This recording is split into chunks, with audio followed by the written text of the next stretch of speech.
So who am I speaking with? You're speaking to Jean Luc David.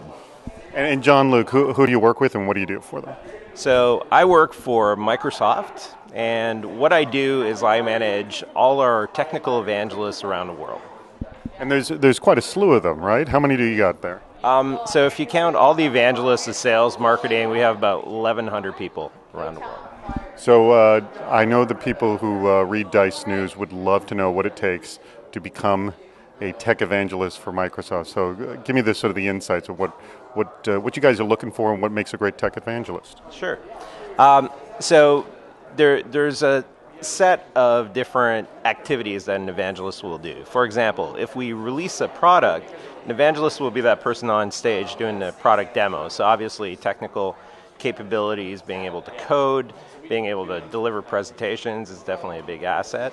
The evangelists, they're also on social networks, they're podcasting, they're blogging, they're creating videos. So having that capability of being able to produce that kind of media is very important. And being a very social person, obviously, is also a very important asset. And the third thing is engagement with community groups and building communities and also meeting with schools, students, and teachers. That's a big part of the job. So, if you're already engaged in a lot of these kinds of groups, chances are you might be just the type of person we're looking for. So what is probably some good examples of people who've come to you that you've immediately hired as evangelists? You're like, oh, this guy's perfect. What was sort of the past background? What were they doing?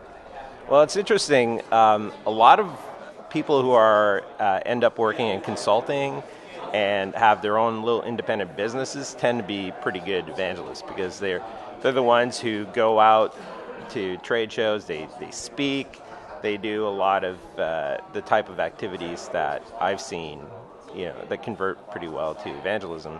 But really, an evangelist is something you're either born with or you're not. You have to be very passionate about what you're doing, very passionate about the technology, and about people. So you have to be very personable. So is there any actual training that goes for evangelists to be an evangelist, or sort of that innate evangelism spirit is there and you're just sort of giving them sort of the guidelines on what to do with Microsoft specifically? Right. Combination of the two. Obviously, we're trying to find people who have that innate quality and who are natural evangelists. But at the same time, we do provide a lot of training to help supplement that and to provide the right guidance of where to go. Excellent. Now, if I was interested in the evangelism program, where would I head? Interesting. So the best place to go would be Microsoft.com/jobs, and that's where all the jobs are posted.